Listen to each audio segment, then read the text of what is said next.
جنت البقیع جس کو حدیث میں البقیع الغرقد کہا گیا، غرقد ایک درخت ہے، تو اس زمانے میں وہاں وہ اس میدان میں یہ درخت بہت اگے ہوئے تھے، اور بقیع اس جگہ کا نام ہے، تو اس لیے اس کو حدیث میں البقیع الغرقد کہا ہے۔ ہم احترام اور ادب کی وجہ سے اس کو جنت البقیع کہہ دیتے ہیں۔ اس میں صحابہ کرام کو دفنایا جانے لگا، اور بے شمار صحابہ اس میں دفنائے گئے۔ کہا جاتا ہے تقریباً کوئی 9 یا 10 ہزار صحابہ کرام وہاں مدفون ہیں۔ حدیثوں میں آتا ہے کہ صحابہ بتاتے ہیں کہ ہم جب اس قبرستان میں جاتے تھے تو وہ ایک نشیبی جگہ تھی، یعنی عام جو زمین تھی اس کی بنسبت وہ جگہ نیچے تھی، تو ہم اس میں نیچے اتر کے جاتے تھے۔ وہ جو جنت البقیع ہے اس وقت نشیبی جگہ تھی، اور ابھی اگر اللہ تعالیٰ نے ہمیں لے کر جائیں، اگر آپ نے دیکھا ہو کہ اس وقت جو جنت البقیع ہے وہ جو باہر کا صحن ہے اس سے نیچے ہے، اونچی ہے نا، اور کتنی اونچی ہے؟ اچھی خاصی اونچی ہے۔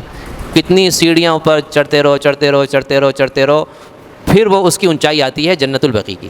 حالانکہ یہ جو فرش ہے، ظاہر بات ہے اس فرش کو بھی اس زمانے کے لحاظ سے تو کافی اونچا کیا ہوگا، سڑکیں بنی ہیں، جو بھی کچھ ہے، اس لحاظ سے یہ جو جنت البقیع اب کتنا اونچا ہو گیا۔ یعنی اس زمانے میں وہ عام سطح سے نیچے تھا، اور آج تقریباً 1450 سال کے بعد وہ جگہ عام سطح سے بہت اونچی ہے۔ یعنی سمجھ لیں کہ یہ تو چھت بہت اونچی ہے، اس سے تھوڑی سی نیچے ہوگی، تقریباً سمجھ لیں 12-15 فٹ اونچی ہوگی زمین سے۔ تو اب یہ وہ جگہ جو نیچے تھی وہ اونچی کیسے ہو گئی؟ سوچنے کی بات ہے۔ اس کی وجہ یہ ہے کہ وہاں پر سینکڑوں سالوں سے لوگوں کو دفنایا جا رہا ہے، اور مستقل دفنانے کی وجہ سے وہ جگہ اونچی ہو جا رہی ہے۔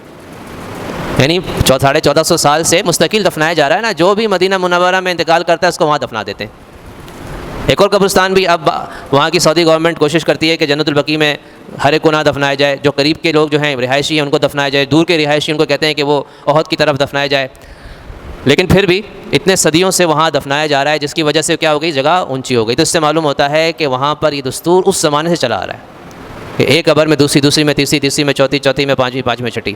ہاں، صحابہ کرام کی قبریں تو اپنی جگہ موجود ہوں گی، ظاہر بات ہے، بہت سی قبروں کی تو ابھی بھی نشاندہی موجود ہے، اگرچہ اس پہ کچھ لکھا ہوا نہیں ہے اور نہ وہاں کے لوگ بتاتے ہیں، لیکن جو آپ پرانے نقشے اٹھا کے دیکھیں اس میں آپ کو پتہ چل جائے گا کہ کس کی قبر کہاں پر ہے۔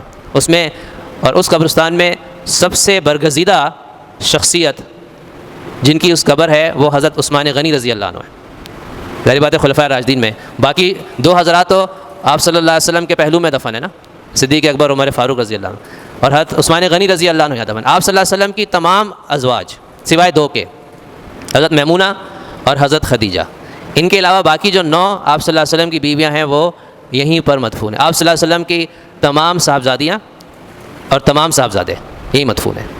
اتنی زیادہ مقدس جگہ ہے یہ، اس لیے کہا جاتا ہے کہ دنیا کا سب سے مقدس قبرستان یہ ہے، جنت البقیع ہے۔ تو اس سے معلوم ہوتا ہے کہ وہاں دفنایا جا رہا ہے، اس وجہ سے وہ اتنی اونچی ہو گئی جگہ۔ تو وہاں پر یہ دستور ہے کہ چند سالوں کے بعد جب وہ قبر کے اندر جو میت کو دفنایا گیا ہوتا ہے وہ بالکل گل کے ختم ہو جاتی ہے نا، صرف ہڈیاں رہ جاتی ہیں، ہڈیاں گلنے میں تو بہت زمانہ چاہیے، تو اس کے بعد پھر وہاں دوسرے آدمی کو دفنا دیا جاتا ہے۔ یہ وہاں دستور ہے، اگر اس پہ عمل نہیں کریں گے تو ظاہر بات ہے کہ پھر لوگوں کے لیے رہنے کی جگہ ختم ہو جائے گی، قبریں ہی قبریں ہو جائیں گی۔